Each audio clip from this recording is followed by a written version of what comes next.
and gentlemen, welcome to Toronto.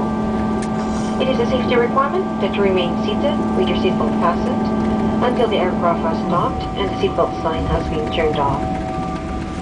Please be careful when opening the overhead compartments, as items inside may fall out. Please ensure that you have all your belongings before leaving the aircraft. Our ground staff will be available to help you on arrival.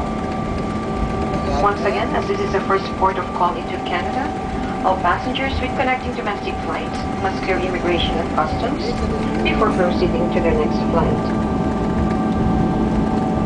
On behalf of Captain Chris Sproul and the rest of my team, we would like to say goodbye to you. It has been a pleasure looking after you and we hope to see you again soon. Thank you for flying Cathay Pacific, a member of the One World Alliance. Số nhà máy, số điện thoại nữa.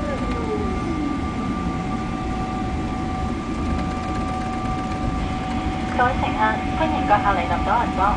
根據安全條例，乘客必須留喺座位，保持安全帶扣上，直至航機完全停定及做好安全